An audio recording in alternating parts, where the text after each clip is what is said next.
Merci à tous les deux de nous avoir rejoints effectivement. Donc pour faire rapidement les présentations, Julien Pelletier, vous êtes VP MIA Pre-Sales et Enablement chez Semarchi. Et Renaud Laluc, vous êtes donc Senior Data Manager chez Datamajor. Peut-être pour commencer que je peux vous laisser présenter un petit peu vos entreprises, vos parcours, vos activités si vous le souhaitez. Et j'en profite pour partager votre présentation. Ouais, merci Fabien. Écoutez, je vais commencer. Donc moi je suis Renaud Laluc, donc je suis de la société effectivement Datamajor.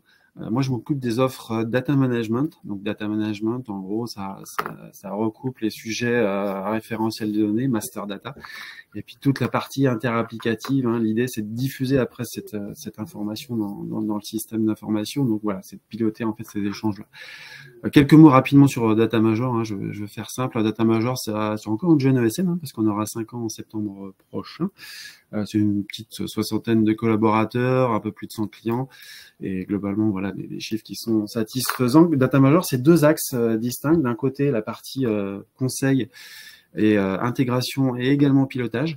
La partie intégration pilotage, c'est important parce que les sujets de data qu'on mène, on sait que c'est des sujets qui sont très transverses, sur lesquels il y a beaucoup d'acteurs et donc beaucoup de coordination, et donc c'est important en fait d'avoir un focus fort en fait sur ces sujets-là. Et puis la partie conseil, parce qu'aujourd'hui nous c'est vraiment notre cœur de métier, et de faire de la stratégie et de la roadmap autour de la data.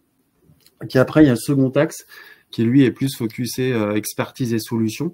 Donc avec ces différentes briques là qu'on voit sur la droite, ça nous permet de couvrir tout le scope de la data, c'est-à-dire de ces extractions des systèmes d'information, avec la partie data exchange, tout ce qui est problématique ETL, ESB, API et autres API management, toute l'urbanisation qui est autour de tout ça, jusqu'à la partie data intelligence. Donc derrière, c'est tout ce qui est la BI, la data vis, les analytics, et bien sûr en partant par la partie management de la data, la gouvernance évidemment. On en parlait beaucoup précédemment. La gouvernance, c'est fort en fait dans nos sujets. Et puis de façon transverse, et je finirai là-dessus, on a tout un sujet innovation qui nous permet de travailler, parce qu'on sait que l'innovation, c'est ce qui tire un petit peu tout le reste. Donc ça nous permet de travailler à la fois sur les sujets d'organisation et de méthodologie, mais aussi beaucoup sur les sujets technologiques, et notamment avec certains de nos partenaires dans la mise en place de modules, ad hoc, ce genre de choses, et notamment ce qu'on a pu faire avec Semarchi. Donc, Julien, ça me permet de te passer la main. Merci Renaud. Donc moi je suis Julien Pelletier, je travaille depuis 23 ans dans le monde de la data. J'ai rejoint en fait Semarchi il y a 6 ans pour prendre le lead sur toutes les équipes avant-vente, consulting et formation au niveau IMIA. Semarchi, qui on est Fabien, je veux bien que tu passes le prochain slide s'il te plaît. Donc Semarchi, on est né il y a un peu plus d'une dizaine d'années en France. On est le regroupement de deux sociétés, donc Semarchi historiquement et Stambia qui nous a rejoint en 2020 pour compléter notre brique. Et en fait, ce qu'on vise, c'est de proposer une data à nos clients pour gérer en fait complètement toutes leurs problématiques autour des données structurées, sur de la data intégration, du master data management, de la qualité de données et tout ce qui tourne autour de la cartographie des données. Donc on est reconnu par le leader du Gartner en fait depuis de nombreuses années maintenant, puisqu'on est encore pour la 4e fois de suite dans les Customer Choice du Gartner Peer Insight. Et on a un peu plus de 350 clients à date au niveau mondial. L'idée est vraiment d'avancer avec nos clients sur des démarches rapides, c'est-à-dire de pouvoir prouver rapidement la valeur des initiatives data en déployant en quelques mois des premiers projets, des premières itérations, et puis de les accompagner dans le temps pour qu'ils puissent dégager de la valeur autour de nos solutions. Donc c'est ce qu'on fait auprès de grands groupes internationaux, mais également de sociétés de taille plus locale, on va dire, des grands acteurs français sur certains domaines ou autres. Voilà. Merci à tous les deux pour ces présentations. Pour faire le lien un petit peu avec la session précédente sur l'intelligence artificielle, dont on va évidemment parler pendant cette session également, comment vous vous positionnez justement, comment vous l'appréhendez à la fois chez Semarchi et chez Datamajor? Alors, c'est vrai que l'IA, c'est un peu le sujet marathon depuis le début de l'année. On va se le dire. Hein. Tous les événements marketing qu'on voit et tout, on est en train de passer sur ce sujet-là, alors que l'IA n'est pas du tout un sujet récent. Les premiers travaux sur l'IA datent de 1940, fin des années 40, je crois. Les premiers prototypes de machines du début des années 50. Donc finalement, c'est quelque chose qui est né en même temps que l'informatique telle qu'on la connaît aujourd'hui. On a les mêmes... elle se nourrit des data et les data la nourrissent en fait depuis le départ. Et donc clairement, c'est pas du tout un sujet nouveau. Par contre, ce qui a changé la donne récemment, c'est l'arrivée des Gen AI. L'arrivée des Gen AI, en fait, ont rendu la technologie d'intelligence artificielle accessible et visible à la fois au grand public, mais également aux acteurs spécialisés qui ont vu en fait une puissance dans les Gen AI, notamment en termes de facilité d'usage, d'accessibilité, beaucoup plus grande que ce qu'on avait sur les modèles d'IA traditionnels. Et donc, ça a permis d'avoir un rythme d'adoption hallucinant sur les Gen AI qu'on n'avait jamais connu avec aucune révolution technologique en fait avant, et surtout d'avoir quelque chose qui a démontré de l'apport de valeur extrêmement rapidement, ce qui explique aussi le rythme d'adoption. Donc c'est vrai que les Gen AI aujourd'hui viennent complètement bousculer la donne au niveau de la data, et en plus c'est une révolution qui me semble beaucoup plus pérenne dans le temps et beaucoup plus durable de par l'apport de valeur immédiat qu'on arrive à en tirer en fait de l'impact fort que ça a tout de suite sur les stratégies des entreprises. Et ça va s'inscrire dans le temps beaucoup plus durablement que l'ont été d'autres révolutions technologiques par le passé, telles que le big data par exemple, qui s'est finalement fait assez vite supplanter par des briques d'Advanced Analytics. Renaud, toi de ton côté, comment tu vois ça côté Data Major? Nous, côté Data Major, clairement, ça fait partie de ces sujets en fait qu'on adresse très fréquemment avec nos clients, parce qu'aujourd'hui, l'IA, en fait, l'idée derrière, c'est essayer de voir finalement comment ça peut être un facilitateur finalement dans leurs différents use cases, dans leurs différents processus métiers en fait qu'ils adressent au quotidien. Donc après, moi, je te rejoins sur l'aspect, ça existe depuis longtemps, hein, clairement d'un point de vue technologique. Il n'y a pas de rupture globalement avec ce qui existait auparavant. Globalement, c'est un prolongement de la data science et des modèles de machine learning qui sont nourris justement par la data et qui sont automatisés. Mais tout ça, ça s'accélère de plus en plus. Après, le vrai impact, la vraie différence, comme tu le disais, c'est la démocratisation finalement de ces IA génératives qui s'adressent finalement à tout le monde. Là où il y a quelques années, c'était encore que quelques grandes entreprises en fait qui avaient les budgets, les moyens finalement pour travailler autour de ces notions de machine learning. Aujourd'hui, finalement, c'est accessible à tous. Donc après, c'est simple de voir que finalement l'IA, bon, globalement, ça peut être utilisé pour des tâches très opérationnelles, d'automatisation, d'amélioration en fait du quotidien.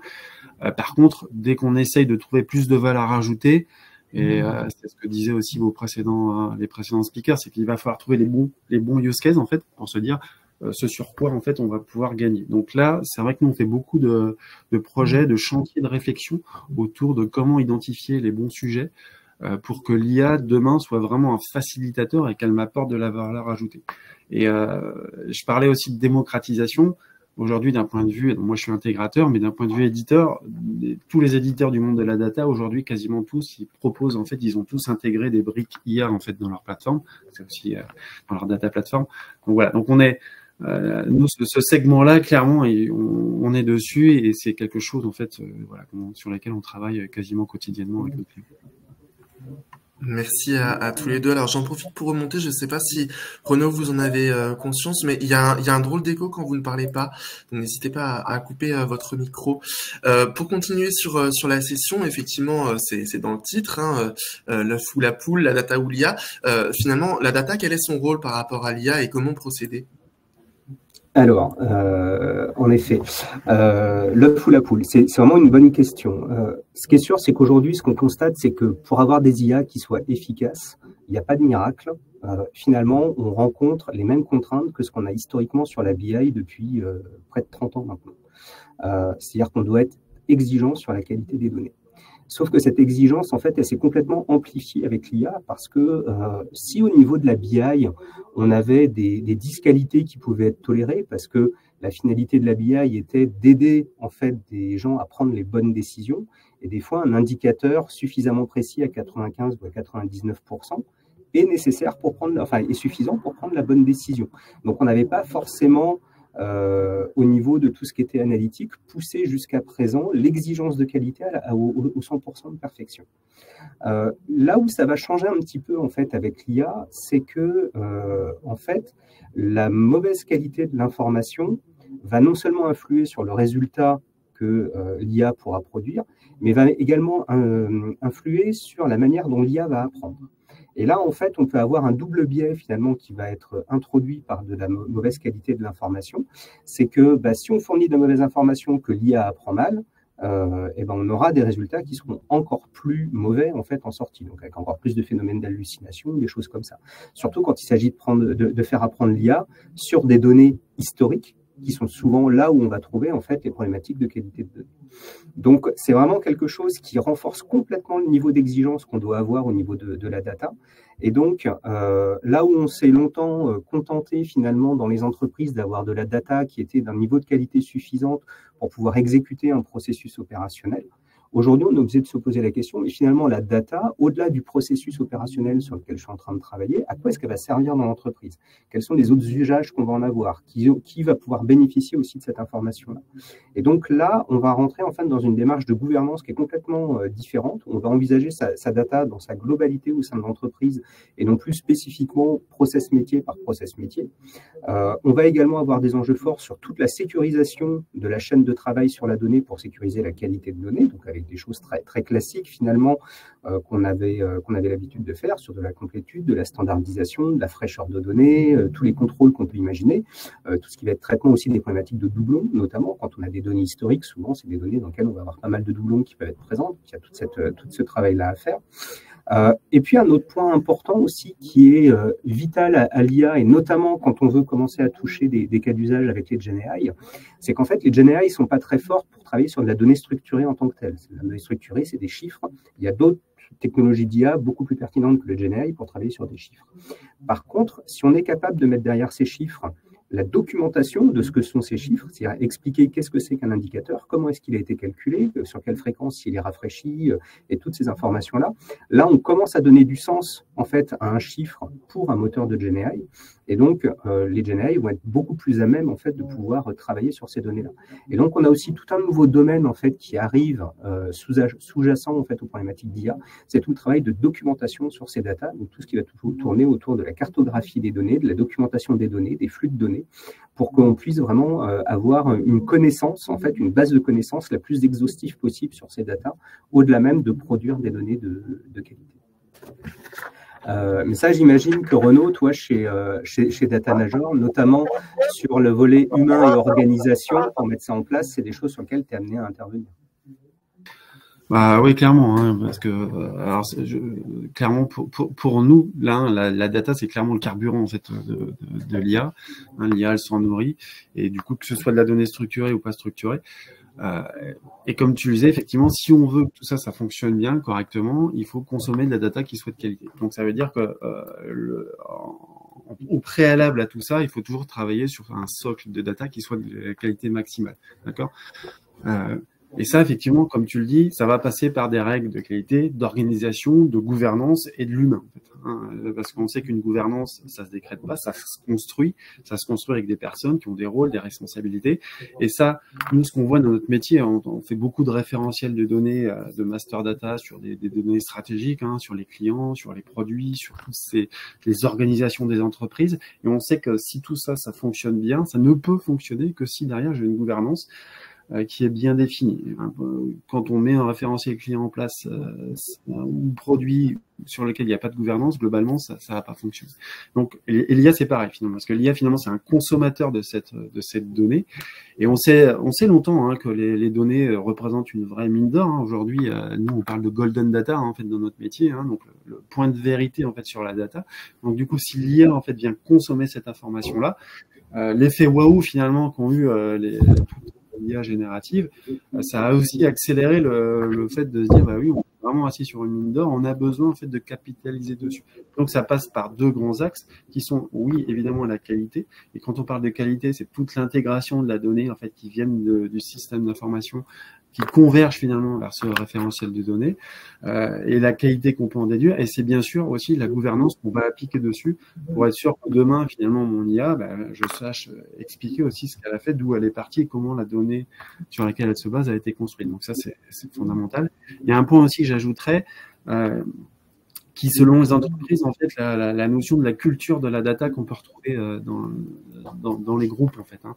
L'idée, nous, on a beaucoup aussi de projets, en fait, de change autour de ça pour favoriser finalement la culture d'entreprise, pour aussi faire en sorte que les gens se rendent compte que plus ils voudront prendre des décisions qui soient justes, plus ils devront s'appuyer sur des données dont la qualité sera meilleure. Et du coup, en fait, quand on parle d'IA, c'est la même chose. En fait, si demain, et c'est ce que tu disais, Julien, finalement tout à l'heure, si demain je veux que mon IA, finalement, elle me projette, elle me prédise finalement des décisions qui soient justes, il faut forcément s'appuyer sur des données qui soient de qualité et bien structurées et donc bien organisées. Ça, c'est important et ça, on le voit au quotidien chez les clients, c'est sûr. Merci pour cette précision. Un peu rapidement pour avoir le temps quand même de finir. Côté IA, du coup, qu'est-ce qu'elle apporte à la donnée? Quels sont ses apports, ses bénéfices? Du coup, alors là, tu peux du coup peut-être changer de slide, Fabien, mais l'idée c'est de se dire, on est vraiment dans le dilemme de l'œuf ou la poule. D'un côté, on dit, on vient de le dire, la data c'est le carburant de l'IA, et indirectement, l'IA, qu'est-ce qu'elle peut lui apporter? Parce que finalement, elle apporte aussi quelque chose. Nous, clairement, en fait, et là, je veux revenir encore à nouveau sur la notion de cas d'usage. Pour nous, en fait, quand on essaye de maximiser finalement l'apport de l'IA, on passe par une démarche de se dire, dans un premier temps, il faut vraiment que je travaille sur mes cas d'usage métier. Le métier, quand on va le voir, il va être capable d'exprimer en fait son besoin à l'instant T sur ce dont il a besoin au travers des données et comment il veut le représenter, le modéliser. Et donc, c'est ce qu'on va faire dans les référentiels de données qu'on met en place autour des workflows, des processus métiers, etc. Et tout ça indépendamment de l'IA. Puis après, dans un second temps, ce qu'on fait, c'est de se dire, finalement, comment cette IA, elle peut être un facilitateur, comment elle va pouvoir m'aider et elle va pouvoir accélérer finalement mes cas d'usage et leur apporter plus de valeur. Il y a des exemples très simples. Nous, par exemple, là, on a récemment, en fait, j'ai un client qui a un gros référentiel produit. Il s'est appuyé en fait sur de l'IA pour, à partir des caractéristiques des différents produits, définir une classification. On va être capable de se dire, voilà, tel produit en fonction de ses caractéristiques, il est dans telle famille de produits, telle sous-famille, etc. Donc ça, c'est quelque chose qui est facile à toucher en fait. Et on peut assez facilement le mettre en place. Mais encore une fois, attention, ça sous-entend d'avoir une qualité de données qui permette de faire ça. Après, nous, je disais tout à l'heure, on fait aussi beaucoup de roadmap, de stratégie data, donc à plus ou moins long terme, et à chaque fois en essayant de mesurer quel pourrait être finalement les différents use cases qui permettent de faire du prédictif. Typiquement, là, c'est ce qu'on fait chez un gros loueur de véhicules qui a plusieurs millions de véhicules. Et l'idée, c'est de se dire, lui, son besoin, c'est d'anticiper le renouvellement des véhicules. Donc là-dessus, on va se baser justement sur un modèle qui va travailler sur les données pour essayer d'envisager ça. C'est aussi d'estimer typiquement la maintenance prédictive ou le marketing qu'on va pouvoir faire autour de l'entretien. Bref, donc il y a tout un ensemble de cas d'usage comme ça qu'on va définir. Et voilà, on est dans quelque chose qu'on construit autour des référentiels et autour de l'IA vu comme un facilitateur. En fait, c'est pas magique, et il faut vraiment bien le construire autour de tout ça. Je sais pas toi de ton côté, Julien, un petit peu comment vous voyez ça chez Semarchi? Alors, clairement, aujourd'hui, c'est vrai que l'IA au service de la data, c'est quelque chose qu'on intègre complètement. Et c'est vrai que le dilemme de l'œuf ou la poule va vraiment se poser comme question. Parce que on utilise déjà des algorithmes spécialisés d'IA depuis longtemps dans le traitement de la data. Il y avait des algorithmes spécialisés qui existaient, par exemple, pour traduire les données, pour faire du nettoyage de données ou de la certification de données ou des choses comme ça. Donc, on avait vraiment déjà des algorithmes très spécialisés pour faire du scoring aussi sur des clients, par exemple, ou autres. Par contre, ce qui arrive, en fait, et notamment avec les Gen AI, avec cette dimension créative qui arrive dans les Gen AI, c'est qu'on va pouvoir déployer, en fait, de nouveaux types de services pour différents types d'utilisateurs. Donc là, je vais reprendre un peu plus la casquette d'éditeur de logiciels qu'on est. En fait, notre premier devoir en tant qu'éditeur de logiciels, ça va être de satisfaire nos end-users, tous les utilisateurs métiers.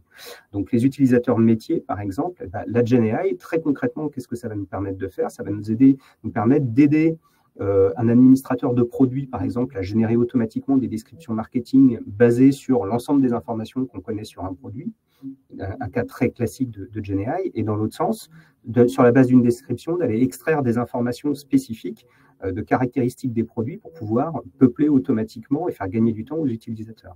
Donc ça, c'est vraiment des cas très, très standards en fait et qu'on a introduit dans nos solutions. On a également dans notre roadmap le fait aussi d'utiliser le GenAI comme assistant à la navigation. C'est-à-dire que plutôt que de faire de la recherche classique sur les données, d'introduire un chatbot, en fait, un assistant à l'utilisateur qui permet d'explorer les données. Mais on a d'autres catégories d'utilisateurs sur des rôles un peu plus spécifiques qu'on va aussi aider. Par exemple, les administrateurs de données, ce qu'on appelle les data stewards dans le master data management, on va leur introduire exactement l'exemple que te donnait Renaud, de la classification automatisée, soit sur des algorithmes zero shot, soit sur des algorithmes few shot. Ça, par exemple, ce n'est pas de la GenAI en tant que tel. C'est vraiment des algorithmes spécialisés qu'on va aller utiliser parce que les LLM sont intéressants pour certains usages, mais pas non plus pour tous les usages. Pareil, on va faire du dédoublonnage assisté par l'IA aussi. Ça, c'est pareil, on va pouvoir utiliser certains algorithmes un peu spécialisés sur les problématiques de dédoublonnage. Et puis là où ça va devenir intéressant, c'est que quand on va remonter sur la dernière catégorie d'utilisateurs qu'on a, c'est-à-dire les développeurs, nos partenaires comme Renault, on va aussi introduire en fait un assistant pour la génération de processus data. Donc, on peut imaginer demain avoir un assistant dans notre solution sur lequel on va rentrer un besoin fonctionnel et automatiquement, notre solution va générer un certain nombre d'artefacts techniques permettant l'implémentation du projet sur la base de ce besoin fonctionnel. Donc, c'est vrai que l'IA au service de la data, on y vient de plus en plus et on est vraiment en fait maintenant dans un cercle vertueux où les deux vont pouvoir se nourrir. Merci beaucoup. Et pour conclure très très rapidement, parce qu'on est déjà un peu en retard, une dernière recommandation pour nos participants, éventuellement sur le volet justement IA, data.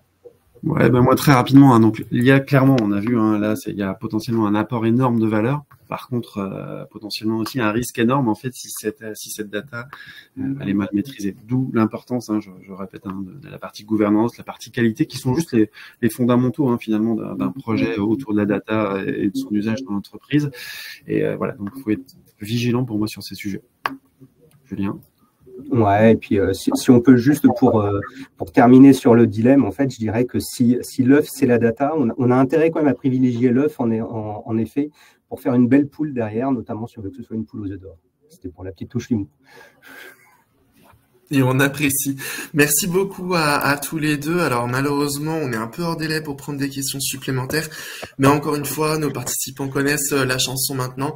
Vous êtes bien sûr sur les réseaux sociaux pour prolonger un peu cet échange. Je vois que vous avez mis aussi vos adresses mail, donc n'hésitez pas à poursuivre si besoin.